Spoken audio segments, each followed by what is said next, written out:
Hello guys, இன்னைக்கு வந்துட்டு UK பற்றி தான் பேச போகிறோம். ஸோ யூகேல வந்துட்டு நீங்கள் நர்சஸ் ஜாப் எப்படி வாங்கலாம்னு சொல்லிட்டு இந்த வீடியோவில் நாங்கள் பார்க்க போகிறோம். ஸோ அதில் வந்துட்டு நீங்கள் என்னெல்லாம் டாக்குமெண்ட்ஸ் உங்களுக்கு ரிக்குவயர்மெண்ட், அதுக்கப்புறம் வந்துட்டு என்னெல்லாம் வெப்சைட் உங்களுக்கு ஜென்யூன் வெப்சைட் உங்களுக்கு வேலையை கிடைக்கிற வாய்ப்பு இருக்குது. அதுக்கப்புறம் வந்துட்டு என்னெல்லாம் ஏஜென்சிஸ் வந்துட்டு உங்களுக்கு ஃப்ரீ ரெக்ரூட்மெண்ட் பண்ணுறாங்க. ஸோ இது எல்லாம் பற்றி வந்துட்டு அதுக்கப்புறம் வந்துட்டு விசா ப்ரோசஸ் டைம் எவ்வளோ, அதுக்கப்புறம் வந்துட்டு விசா ஃபீஸ் எவ்வளோ, ஸோ இது எல்லா பற்றி டீட்டெயிலாக பார்க்கலாம்.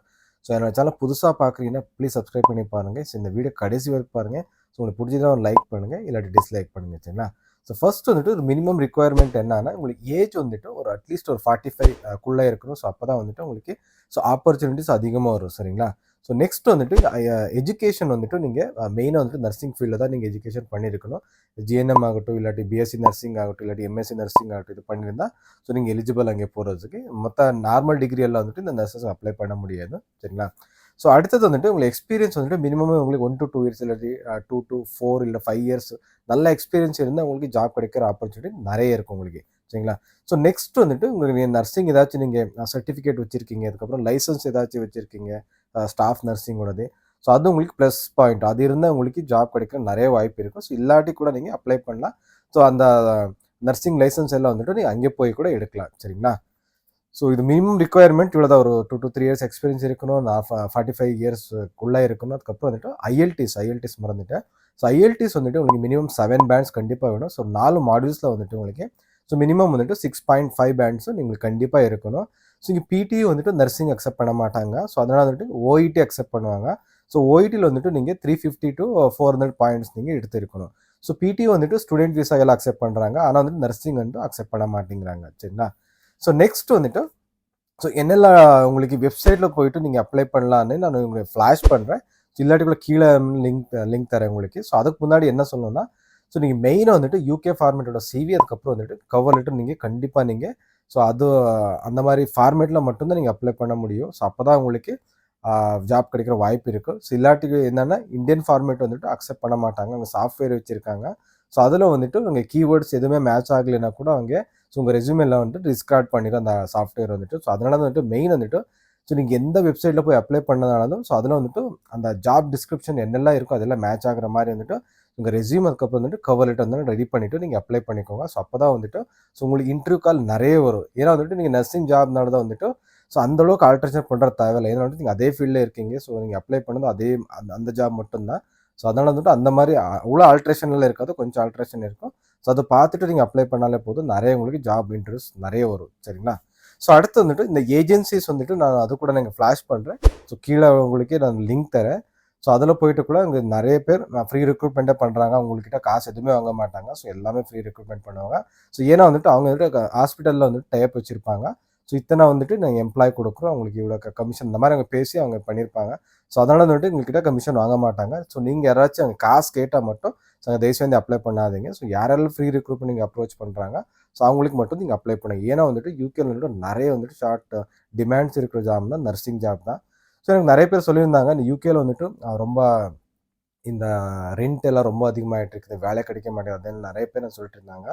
ஸோ அது உண்மையாக இருந்தாலும் கூட ஒன்ஸ் நீங்கள் அது ஈஸியாக நீங்கள் யூகேக்கு போனால் அங்கே ஒரு லைசன்ஸ் எடுத்துகிட்டு அங்கே ஒரு 2 இயர்ஸ் நீங்கள் எக்ஸ்பீரியன்ஸ் வாங்கினா கண்டிப்பாக நீங்கள் அங்கேருந்து வந்துட்டு வேறு கண்ட்ரி மூவ் ஆகலாம். நீங்கள் ஆஸ்திரேலியா போகலாம், இல்லை அயர்லாண்ட் போகலாம். ஸோ இதே மாதிரி வந்துட்டு நிறைய கண்ட்ரி நீங்கள் அங்கேருந்து போகலாம். சரிங்களா? ஸோ அதனால வந்துட்டு இந்த யூகே போகிறது கொஞ்சம் ரொம்ப ஈஸி. மற்ற கண்ட்ரி கம்பேர் பண்ண, ஆஸ்திரேலியா கம்பேர் பண்ணால் யூகே போகிறது ரொம்ப ஈஸி. அதனால வந்துட்டு அங்கே போயிட்டு ஒரு 2 வருஷம் எக்ஸ்பீரியன்ஸ் எடுத்துகிட்டு நீங்கள் தாராளமாக அங்கேருந்து மூவ் பண்ணலாம். சரிங்களா?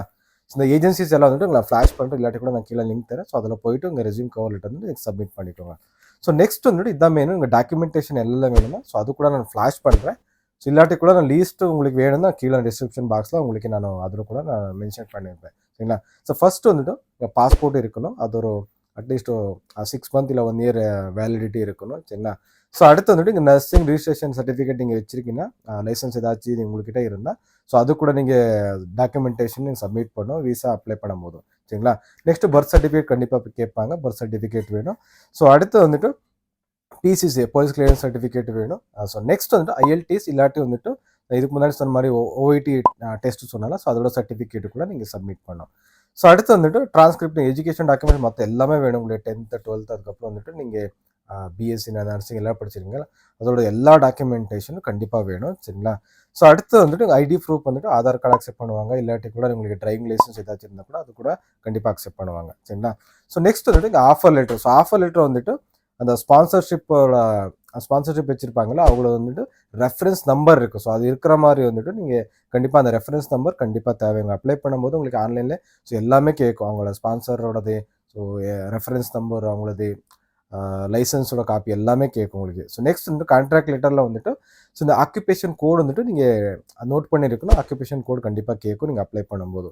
சரிங்களா? நெக்ஸ்ட் வந்துட்டு இந்த மெடிக்கல் டிபி டெஸ்ட் கண்டிப்பாக வேணும். ஸோ யூகேனால வந்துட்டு இந்த மெயின் வந்து டிபி டெஸ்ட் மட்டும் தான் பண்ணுவாங்க. அது கண்டிப்பாக வேணும்.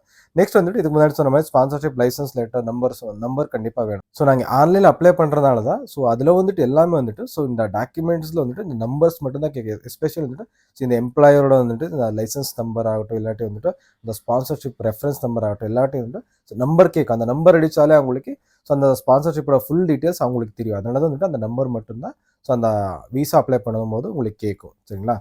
ஸோ இதெல்லாம் வந்துட்டு நீங்கள் டாக்குமெண்டேஷன் ரெடி பண்ணணும். ஸோ ஒன்ஸ் இது எல்லாம் உங்களுக்கு டாக்குமெண்டேஷன் ரெடி ஆயிடுச்சுன்னா ஸோ நீங்கள் நெக்ஸ்ட் என்ன பண்ணணும்னா ஸோ நீங்கள் ஆன்லைனில் அப்ளை பண்ணிக்கலாம். சில கம்பெனிஸ் வந்துட்டு ஆல்மோஸ்ட் யூகேல வந்துட்டு ஒரு 80% கம்பெனி வந்துட்டு நீங்கள் தான் அப்ளை பண்ணிட்டு நீங்கள் தான் பே பண்ணணும். ஏன்னா வந்துட்டு அங்கே அந்தளவுக்கு பே பண்ண மாட்டாங்க. ஸோ 20% கம்பெனி மட்டும்தான் அவங்க தான் அப்ளை பண்ணுவாங்க. ஸோ நீங்கள் அப்ளை பண்ணும்போது ஆன்லைனில் வந்துட்டு ஸோ யூகேயோட வந்து அஃபிஷியல் வெப்சைட் வந்து நான் கீழே தரேன். அதில் அப்ளை பண்ணும்போது எல்லா டாக்குமெண்ட்ஸும் நீங்கள் இப்போ சொன்ன மாதிரி வந்துட்டு எல்லா டாக்குமெண்ட்ஸும் நீங்கள் சப்மிட் பண்ணணும். அதுக்கப்புறம் வந்துட்டு விசா ஃபீஸ் அதிலே நீங்கள் பே பண்ண சொல்லுவாது. ஸோ அதிலே வந்துட்டு நீங்கள் பே பண்ணிக்கலாம். சரிங்களா? அதுக்கு முடிஞ்சக்கப்புறம் வந்துட்டு உங்களுக்கு விசா ப்ரோசஸ் டைம் வந்துட்டு உங்களுக்கு so minimum 28 days 1 month time எடுக்கும். ஸோ அதுக்குள்ளே உங்களுக்கு அப்ரூவல் ஆயிரும். அதுக்கப்புறம் நீங்கள் மூவ் ஆகலாம். ஸோ விசா ஃபீஸ் எவ்வளோனா நீங்கள் 3 இயர்ஸ் நீங்கள் ஒர்க் பர்மிட் நீங்கள் ஏதாச்சும் அப்ளை பண்ண நீங்கள் ஸோ 284 பவுண்ட்ஸும் நீங்கள் கட்டணும். இது 284 பவுண்ட்ஸ்னால் உங்களுக்கு 29K ஸோ இந்தியன் மணி வரும். ஸோ 3 இயர்ஸ் எபோ நீங்கள் விசா ஏதாச்சும் நீங்கள் அப்ளை பண்ணால் உங்களுக்கு ஸோ 551 பவுண்ட்ஸ் வரும். ஸோ இந்தியன் மணியும் கம்பேர் பண்ணால் உங்களுக்கு 55 ருபீஸ். இந்த பவுண்ட்ஸ் வேல்யூ உங்களுக்கு தெரியும். இன்னி கூட வேல்யூ வந்துட்டு ஸோ ஆல்மோஸ்ட் 100 ருபீஸ் 98 99 வேரியேஷன் ஆகிட்டே இருக்கும். ஸோ அதனால் நீங்கள் மினிமம் ஒரு 100 வச்சுக்கோங்க. ஸோ அந்த அளவுக்கு நீங்கள் வரும். சரிங்களா? ஸோ நெக்ஸ்ட் வந்துட்டு இந்த ஹெல்த் சர்சார்ஜ் வந்துட்டு கட்டணும். இதுதான் மெயின் கட்டணும். ஸோ இது எவ்வளோனா பர் இயர் வந்துட்டு 1035 3 இயர்ஸ்னால் 3000 ப்ளஸ் நீங்கள் கவுண்ட் பண்ணி பார்த்துக்கோங்க. ஸோ 1035 உங்களுக்கு 1,03,000 ருபீஸ் உங்களுக்கு இந்தியன் மணி வரும். ஸோ அது வந்துட்டு இயர்லி உங்களுக்கு சர்சார்ஜ் கட்டணும். இதுதான் மெயின் அந்த ஹெட்டேக்கு இந்த யூகேல சொல்ல போனால். ஸோ லாஸ்ட் இயர் இது வந்துட்டு உங்களுக்கு 664 சம்திங் இல்லை 700 சம்திங் இருந்துச்சு. ஸோ இந்த வருஷம் வந்துட்டு 24லேருந்து 1035 ஸோ மெயின் கேன் இருக்கும். ஏன்னா ஸ்டூடெண்ட்டுக்கெல்லாம் கம்மி இருக்கும். ஸ்டூடெண்ட்டுக்கு வந்துட்டு ஒரு 600 சம்திங் இருக்கும் அவங்களுக்கு. சரிங்களா? ஸோ இது ப்ரோசஸ் டைம் இது முன்னாடி சொன்ன மாதிரி வந்துட்டு 28 டேஸ் வரும். சரிங்களா? ஒன்ஸ் நீங்கள் சப்மிட் பண்ணால் உங்களுக்கு ஸோ அதுக்கப்புறம் வந்துட்டு எல்லாமே வந்துட்டு ஆன்லைனில் அப்ரூவல் ஆகிட்டு உங்களுக்கு இமெயில் வரும். ஸோ அதை எடுத்துகிட்டு நீங்கள் கண்டிப்பாக நீங்கள் அதை போயிட்டு நீங்கள் மூவ் ஆகலாம். ஸோ அதுக்கப்புறம் வந்துட்டு நீங்கள் ஃபேமிலி கூட்டிகிட்டு போகிற மாதிரி இருந்தால் கூட ஸோ நீங்கள் ஹஸ்பண்ட் ஆகட்டும் இல்லை ஒய்ஃப் ஆகட்டும் நீங்கள் கண்டிப்பாக நீங்கள் தாராளமாக கூடவே நீங்கள் கூட்டிகிட்டு போகலாம். இந்த ஃபீஸஸ் எல்லாம் வந்துட்டு நான் சொன்னது ஒருத்தருக்கு மட்டும்தான். ஸோ ஃபேமிலி கூட்டிட்டு போகிற மாதிரி இருந்துச்சுன்னா அது ப்ளஸ் ஆயிரும் உங்களுக்கு. ஸோ சார் எக்ஸாம்பிள் சர்ச்சார்ஜ் வந்து 1035 உங்களுக்குன்னா உங்கள் ஹஸ்பண்ட் கூட்டிகிட்டு போகலாம். ஸோ அவங்களுக்கு கூட 1035 உங்களுக்கு சர்ச்சார்ஜ் வரும். சரிங்களா? Per year. சரிங்களா? ஸோ நெக்ஸ்ட் பெனிஃபிட்ஸ் என்னெல்லாம் இருக்குன்னா இந்த யூகேல நீங்கள் ஒன்ஸ் நீங்கள் அங்கே போயிட்டு நீங்கள் ஒர்க் பண்ணி செட்டில் ஆகிட்டீங்க. ஸோ என்னெல்லாம் பெனிஃபிட்ஸ்னா உங்களுக்கு ஸோ ஒரு நல்ல சேலரி மினிமம் ஒரு ஸ்டார்டிங் சேலரி வந்துட்டு ஸோ உங்களுக்கு 34,916 பவுண்ட்ஸ் அப்படின்னா இயர்லி சேலரி. அப்படின்னா ஒரு 35 lakhs உங்களுக்கு ஆனுவல் சேலரி உங்களுக்கு கிடைக்கும் மினிமமே. ஸோ உங்களுக்கு நல்ல லைசன்ஸ் நீங்கள் வச்சுருக்கீங்க, ஒரு நல்ல ஒரு 5-6 இயர்ஸ் எக்ஸ்பீரியன்ஸ் இருந்தால் உங்களுக்கு நீங்கள் ஒரு 50,000 பவுண்ட்ஸ் வரைக்கும் நீங்கள் போகலாம். அந்தளவுக்கு எக்ஸ்பீரியன்ஸ் இருந்தால் உங்களுக்கு. சரிங்களா? அதுக்கப்புறம் இந்த 5 இயர்ஸ்க்கு அப்புறம் நீங்கள் பிஆர் கூட ட்ரை பண்ணலாம். இப்போ நிறைய பேர் சொல்கிறாங்க பிஆரே கிடைக்கிறது இல்லை, ஏன் அப்படி சொல்கிறீங்கன்ட்டு. ஆமாம், பிஆர் கிடைக்கிறது ரொம்ப கஷ்டமாகிட்டு இருக்குது. ஸோ அதனால இதுக்கு முன்னாடி சொன்ன மாதிரி வந்துட்டு நீங்கள் மற்ற கண்ட்ரிக்கெல்லாம் ட்ரை பண்ணலாம். நீங்கள் ஆஸ்திரேலியா போகலாம். அந்த மாதிரி வந்துட்டு நிறைய ஆப்ஷன்ஸ் இருக்காங்க. ஒன்ஸ் நீங்கள் போனாலே உங்களுக்கு தெரிஞ்சிடும். சரிங்களா? நெக்ஸ்ட் வந்துட்டு என்ஹெச்எஸ் பென்ஷன் உங்களுக்கு ஸ்கீம் எல்லாம் நீங்கள் கிடைக்கும் உங்களுக்கு. நெக்ஸ்ட் வந்து என்ஹெச்எஸ் டிஸ்கவுண்ட் உங்களுக்கு கிடைக்கும். அதுக்கப்புறம் வந்துட்டு 28 டேஸ் ஆனுவல் லீவ் இருக்குது உங்களுக்கு. நெக்ஸ்ட் வந்து பெய்டு சிக் லீவ் எல்லாம் பே பண்ணுவாங்க. ஸோ இதே மாதிரி நிறைய பெனிஃபிட்ஸ் இருக்குது உங்களுக்கு. ஸோ ஒன்ஸ் அங்கே செட்டில் ஆனதுக்கப்புறம் தான் இதை பற்றி எல்லாமே தெரியும். சரிங்களா? ஸோ இந்த வீடியோ வந்துட்டு இவ்வளோ தான். உங்களுக்கு ஏதாச்சும் டவுட் இருந்தால் எனக்கு கமெண்ட் பண்ணி சொல்லுங்கள், நான் கிளியர் பண்ணுறேன். சரிங்களா? இந்த வீடியோ உங்களுக்கு பிடிச்சதுன்னா ஒரு லைக் பண்ணுங்கள், இல்லை டிஸ்லைக் பண்ணுங்கள். ஸோ அடுத்த வீடியோ சந்திக்கலாம். Bye, take care, love you all guys.